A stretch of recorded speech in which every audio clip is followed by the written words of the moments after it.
Tyler, welcome to the show. Hi. I'm really excited about this episode, man. We're talking about something I think we both have a passion for, so I'm looking forward to just digging right in if you're up for it. I can't wait. I'm very excited. And thank you for Awesome. Well, inviting me to the show. It's great. oh yeah, no, it's you came highly recommended by a number of different people, so that got me really excited, even though we didn't know each other before, say, a couple of weeks ago. Oh, it's exciting. You're gonna make me blush. It's great. Well, all right. Well, I want to jump right in, maybe talk a little bit about an origin story and maybe you taking me back to a moment when you realized something was off in your reporting, your multifamily reporting. And what made you think we didn't truly understand where our leads were coming from? Oh man, we're going way back then. So I mean, I've been in digital advertising, data and analysis, just in marketing technology for a long time, and through my journey, we have worked with several vendors, we have worked with different systems, different tools, and as we were developing, going into Google Analytics, Universal Analytics, Google Analytics 4, and going through a lot of the changes, the data kept getting richer and richer. And the the things that we had noticed along that journey were, the data that we were getting from, say others, other vendors, other systems, weren't quite matching up to what we were seeing on site. I mean, that was the big question there is, hey, looks like digital's performing very well. Looks like your analytics are showing, positive numbers. KPIs are all firing, but we're not seeing the leads and leases. That's like the number one question we end up getting. So in that sense, we were looking at, okay, well, why isn't this really matching up? I mean, if things are performing on one side, shouldn't they be performing on the other? Or are there KPIs that are telling us that something else is wrong? And once we checked those out, we realized there's a real deficiency of when we're seeing data from, again, lots of other sources Mhm. not really connecting together to tell us the full story of what's going on. We're getting segments of the user's journey, but it's not easily putting it all together. And when we do put it together, in some cases, it takes a very long time to do when you don't have a lot of the resources.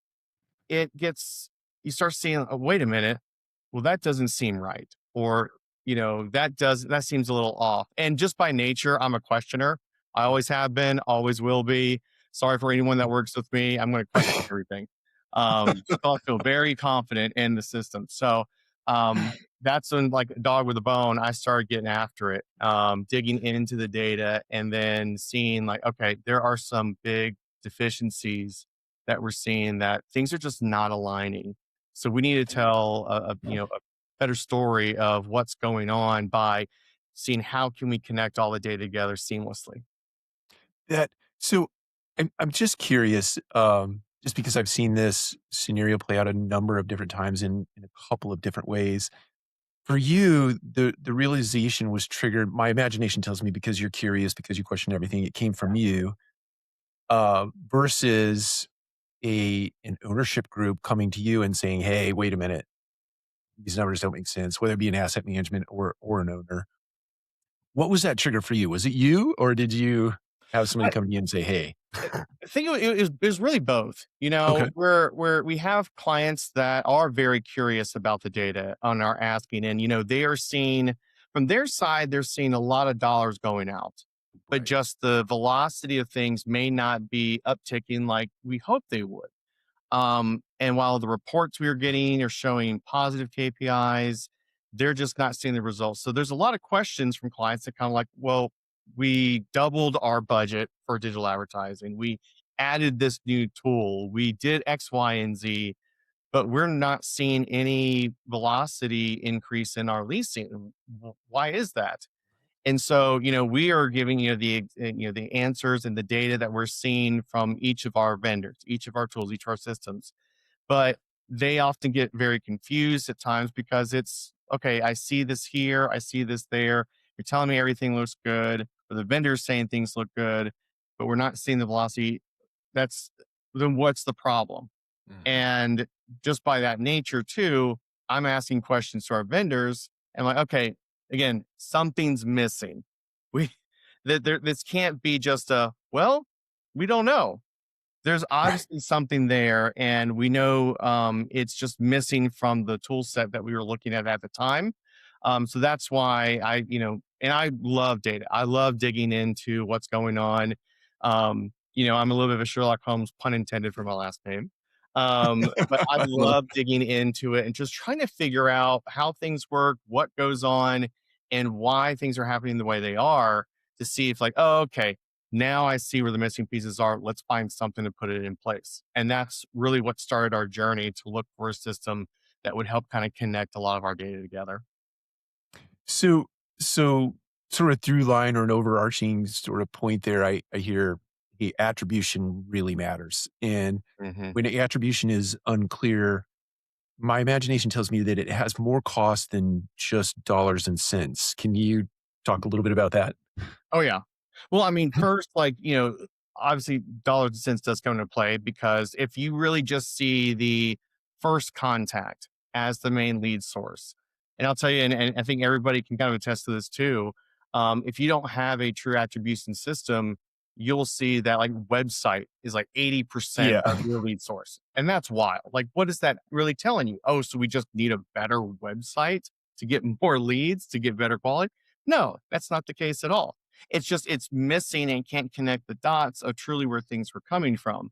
And that also was a big trigger for me to realize, hey, we can't just keep relying on just the original contact here. We're missing so much data.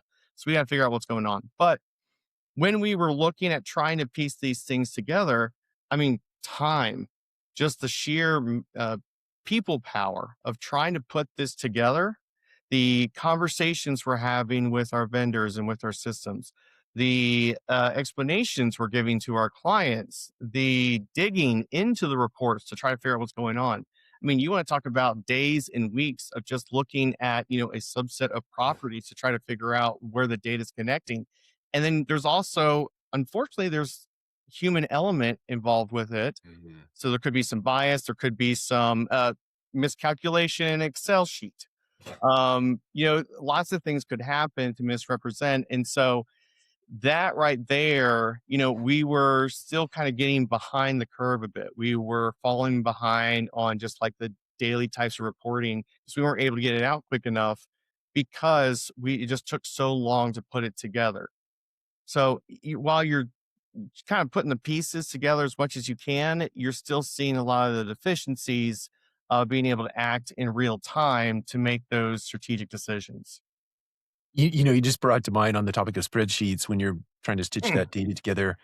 I I had I worked for someone who was just like a master of spreadsheets, let's call him. And, if there were he literally had the ability to look at a cell and see that a number was off and then tell you precisely why it was off in the form of the formula that you might have written into the spreadsheet. But Wow. just a tremendous amount of time wasted. And what struck me about that, or really came from him, is that, look, my confidence is shaken. I don't trust any other number in this spreadsheet because that one number is off. Mhm. So to your point, it just consumes a tremendous amount of time and effort. I'm curious, as it relates to dollars and cents and budgets, how do you see when data is just not flowing, or it's incomplete, or it's not precise, where does the budget typically get misallocated in a scenario like that? Oh, well, I mean, that's to the point we were looking at, like, they're looking at what data that they have available. So we're looking at the originating source, we're seeing website. And so they're just thinking, okay, what's going to drive most traffic just to our website?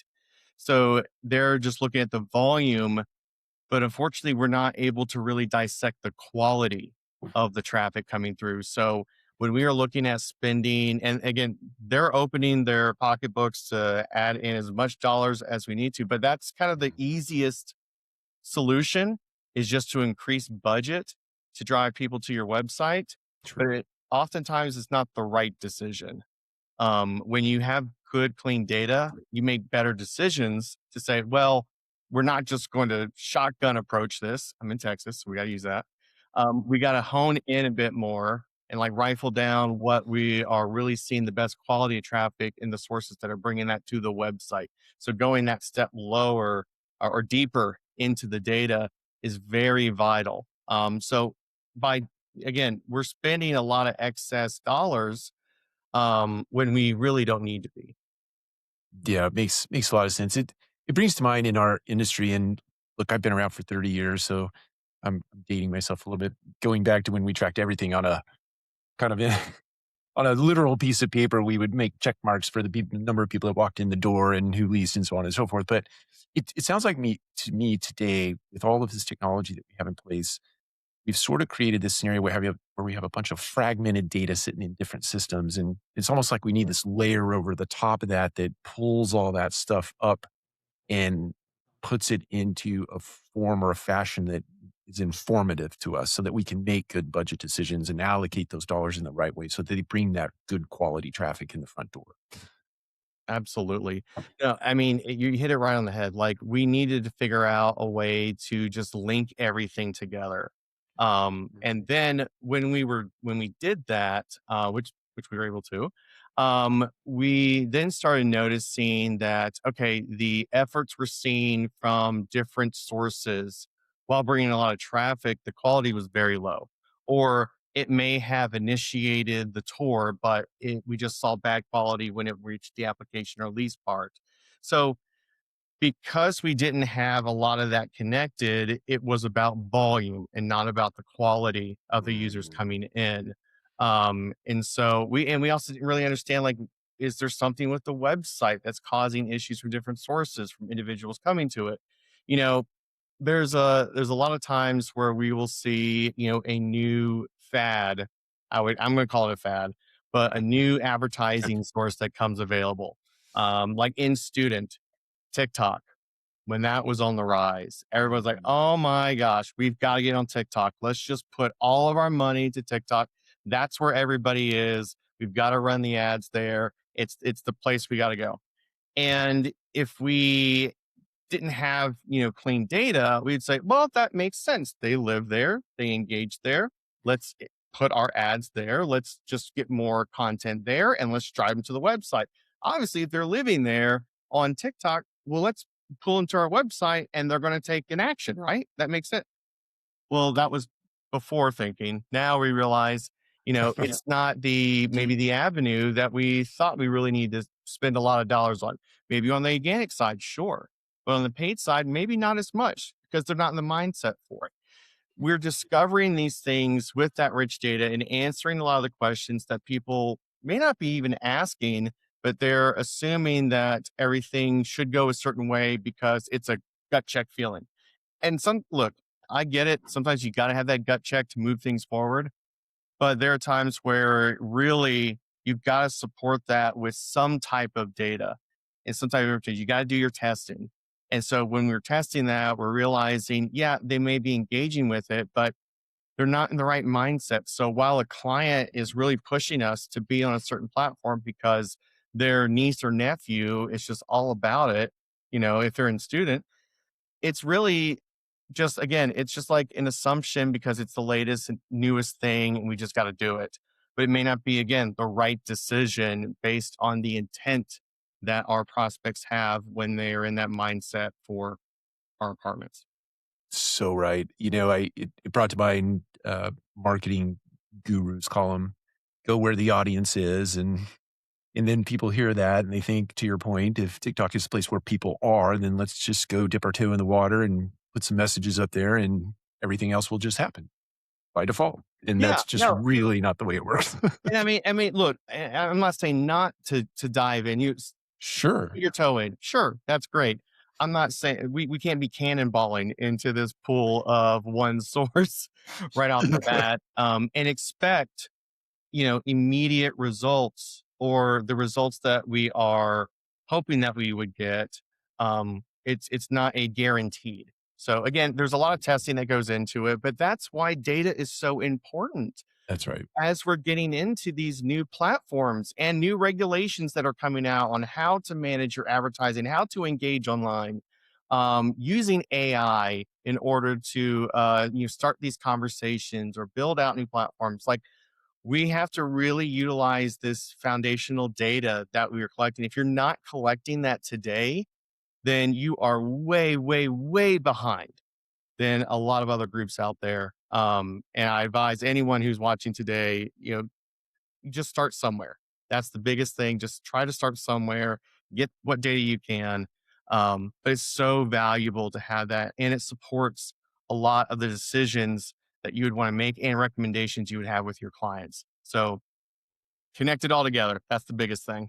Definitely. I want to double click on that a little bit. You had actually explored building something internal to your organization before you ultimately picked a tool through a third party or a supplier partner. Yeah. Kind of talk to me about that. I mean, there are tools out there today where you can stitch things together, but you went through a process, and I'm just interested in hearing about that.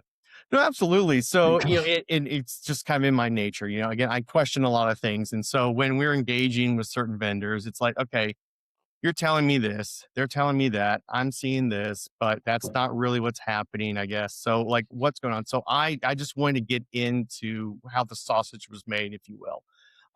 Figure out where things are connecting and learn as much as I can about it. And as I was learning about it, I was discovering there are systems out there that allow you to build this attribution setup yourself internally. So we went through a very rigorous process on the system that we were looking at, to figure out how, like, okay, you would need to connect this, you would do this. This is how it could API connect to various sources. Like, okay, and this it sounded great, but then as we were getting to kind of to the middle to end of it, our discovery phase, we had realized, hey, this platform we're looking at is built for several different industries. We are noticing that there are certain nuances that may or may not be able to work for what we're needing, because we are so specialized in the real estate market, in that industry.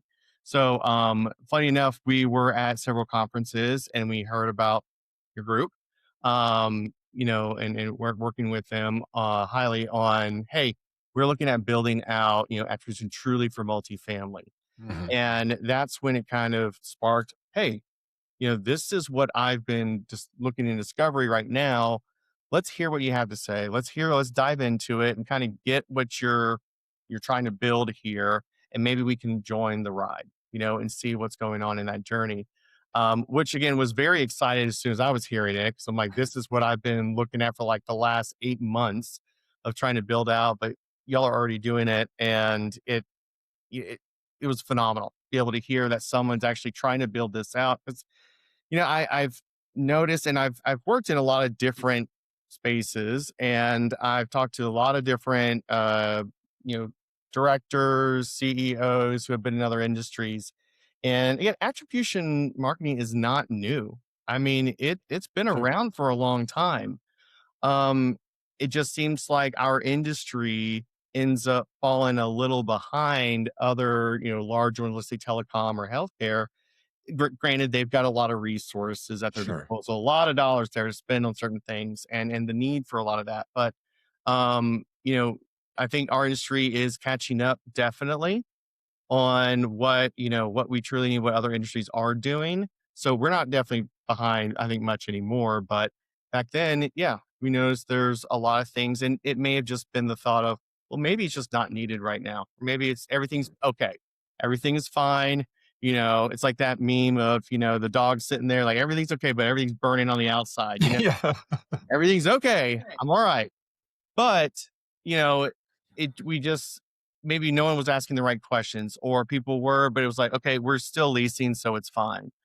We can't be really thinking about that. We have to think of the new, things that are coming out, what other industries are doing. And I think actually today, our industry is really catching up, especially with the emergence of AI agents, making things easier, faster, more efficient for us to be able to do the things that, multi-billion dollar companies are able to do today, but scaling it down to fit into our industry. So that was a long way of saying that when we realized the group was doing what I was looking for specifically for this space, that was the key indicator. Like, all right, I'm going to latch onto this and see what we can do to help work it for our company.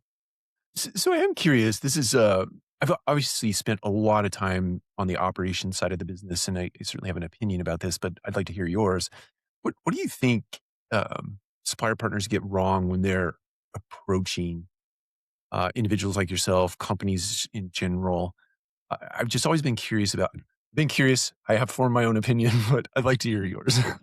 Yeah, so I mean, I think there's a number of different things. I guess it depends on what, vendor supplier that you're engaging with. But, Sure. you know, I think some of it is okay, when AI came out, was more relevant with ChatGPT, everybody threw AI at the end of their, logo or at the end of their domain. Like, so now we're going to add AI. So it's almost like, hey, I don't want to say it's driven by money, but there are some components where, hey, we've got to jump on this because that's where everybody is going. So we just got to be there.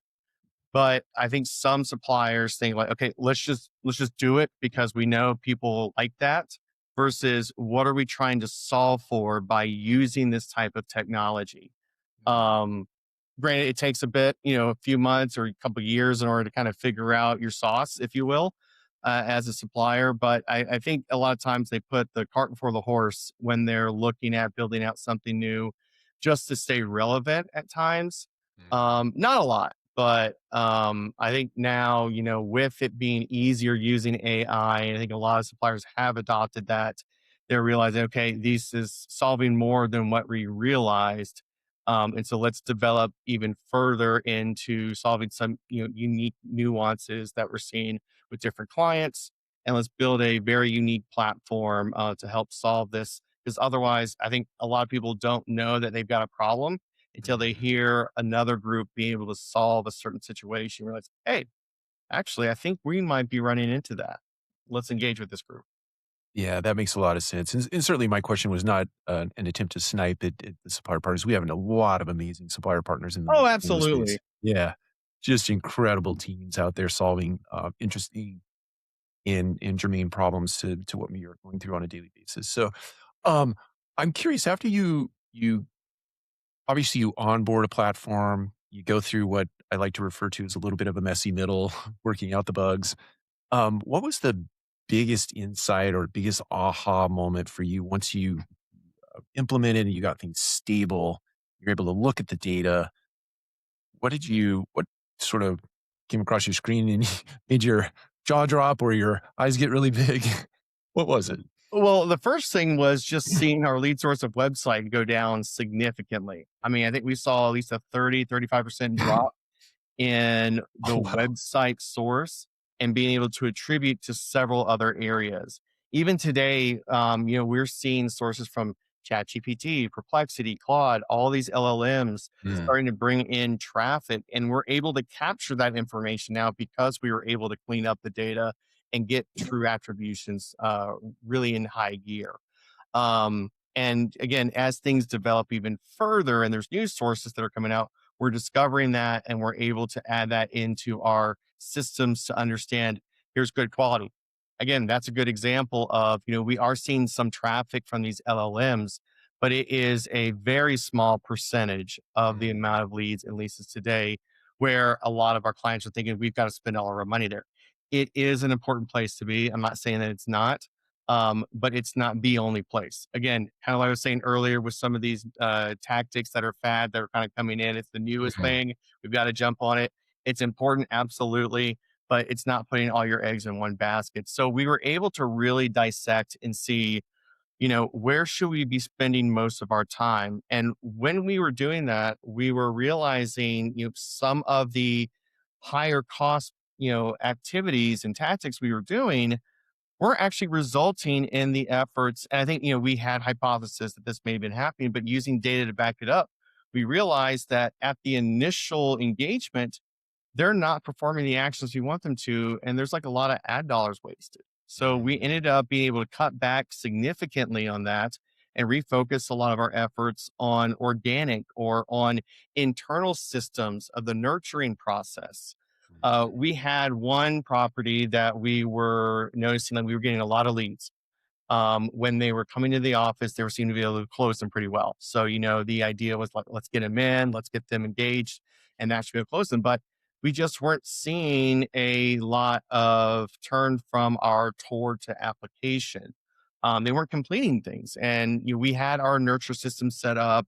We had our follow-up policy. We were following everything that we knew was working before, Mm. but when we were digging into the data, we realized that while we were sending out communication and we were trying to engage with them, there were certain points that seemed that they just weren't engaging with, or that there was maybe not enough reminder of the availability. And so we activated a alert system that allowed the automation of information to go from available units, what they were primarily interested in, automatically would send to them as far as availability goes. And when we activated that, we saw a 30% increase in toward application completes. And just because we were able to use that data to help us identify that even just one little thing could make all the difference, really helped out. And it didn't cost us anything to do that. Whereas if we didn't have that data before, we probably would have been spending more on just trying to get more volume of leads. And so that's where, again, using this really helps us understand not only where they're coming from, how they're engaging, what maybe deficiencies you're seeing, per property, be able to modify that instead of having to always go to the client and go, hey, we just need to spend more dollars because we just need more leads. Yeah, that's it. It brings to mind. You've mentioned this a couple of times, but I'm hoping maybe you can unpack it a little bit more and potentially specifically.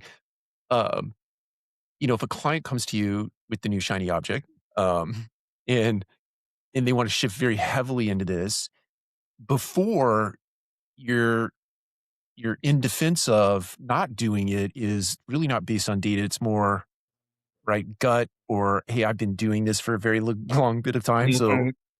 potentially need to trust me over what you might know yourself. But how has this sort of shifted those conversations with clients now that you have insights?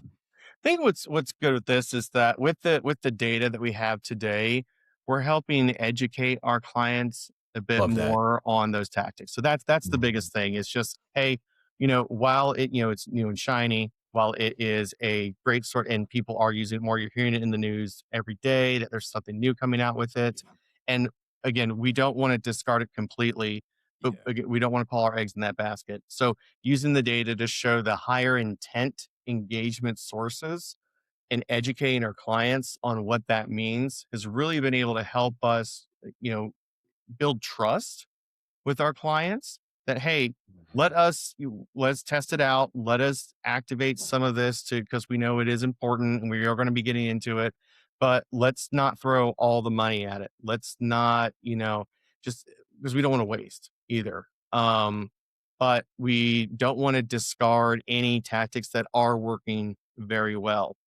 And previously, just we weren't able to tell 100% that those previous tactics were working without having that supporting data.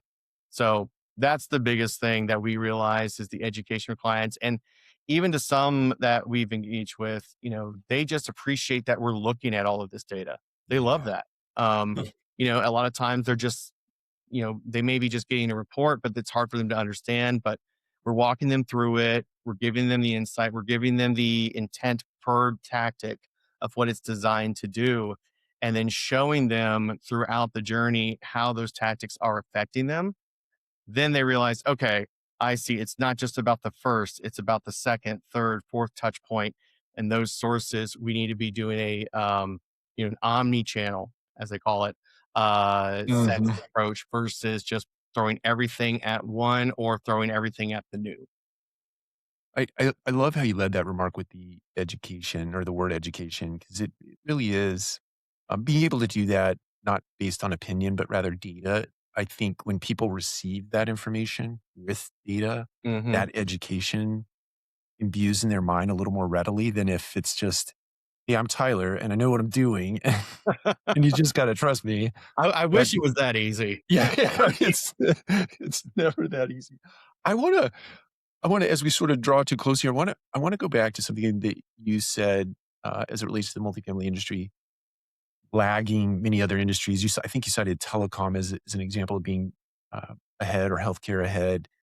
Obviously, they have a lot of dollars and cents, but why do you think it is that multifamily lags, uh, adoption and implementation of technology and ways to measure things?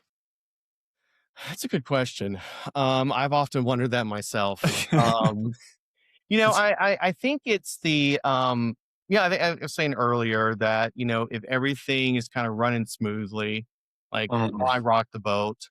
Why need to invest so much capital into this thing, this data, this information where we've got some information here. We know our business, we know it works well, and we know what our KPIs are. So we know how to perform. And we've done this for a very long time. I think that's probably also the case of it is they've done it for a very long time. They it's been working. Why change it up? Um, but I will say, that was several years ago. I think in the last few years, though, we've seen a lot of suppliers really ramp up and really investing a lot, getting new capital, getting new investors, getting new things to really help energize and like get us closer to what we're seeing these multi-billion-dollar companies doing, applying to our space. And that's been really exciting to see. Um, and so while it had before, I don't think we're lagging as much today. We are, working out some of the nuances as other industries are too with all of AI. yeah. But I'm very excited seeing the vendors that we work with, the ones that I engage with at different conferences, as they're enhancing their products and their services.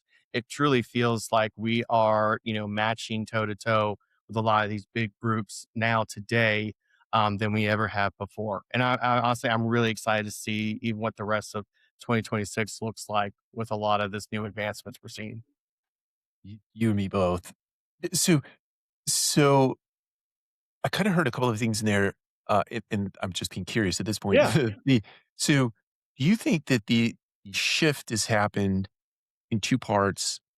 One is that our supplier partners out in the marketplace, the multifamily marketplace, have really amped up, I'm gonna use your word, education and awareness and so on and so forth, and you have outside influences, healthcare, telecom, you know, the Amazons, the Apples, the Netflix of the world, Mhm. Ubers, those forces have sort of come together, and you potentially have a more youthful generation in the multifamily space in leadership roles. Do you think all of those things potentially are coming together to sort of accelerate the pace of our I think right there you got a perfect storm of something very great that's happening.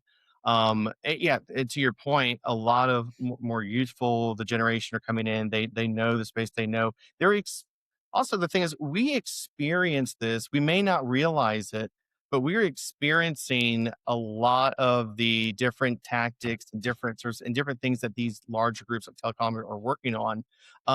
You just may not know it. That's happening.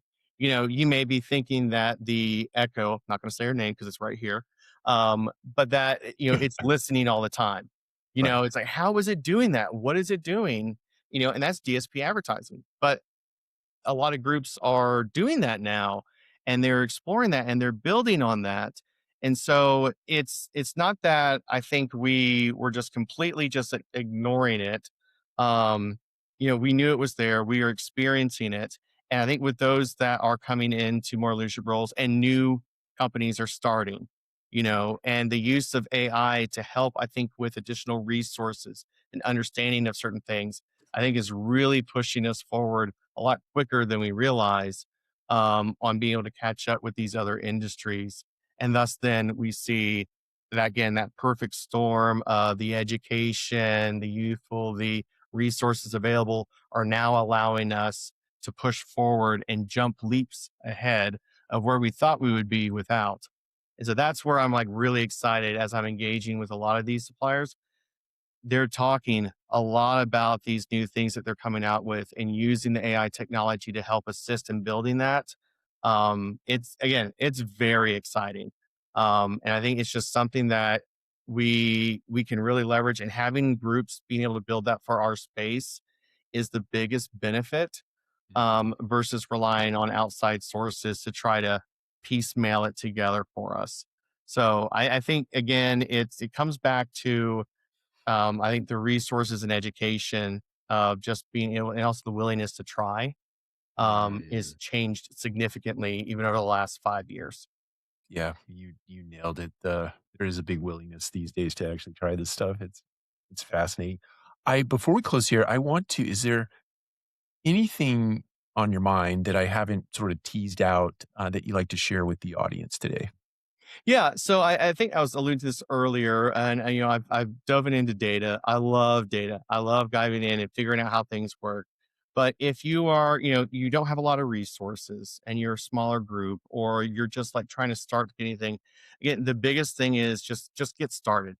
Just connect yourself, like just getting data, just see what you have available today, and really try to understand it.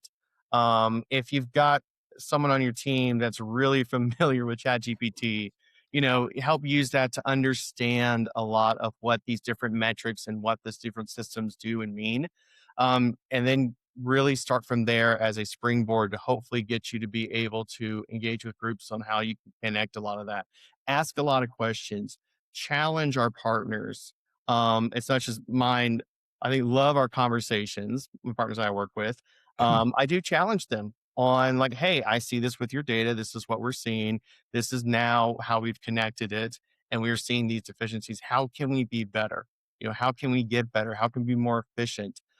It gives you the power now. It's your data. Own it, use it, challenge a lot, and then don't just set forget. Don't just believe anything. Just really understand it so that you can speak to a lot of individuals on why it matters, why we need to do it, and what we really should be focusing on.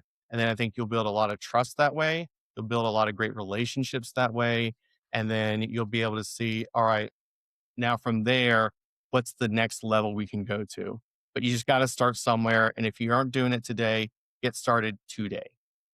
I love it. That is a fantastic end cap. Thank you very much for that, Tyler. Absolutely. That was great. Excellent. All right. Well, I do appreciate you investing a little bit of your time with me today because I know you're a busy guy. So thank you for that. No, of course, happy to do it. Again, always a pleasure. Love the show and can't wait to see more. Excellent.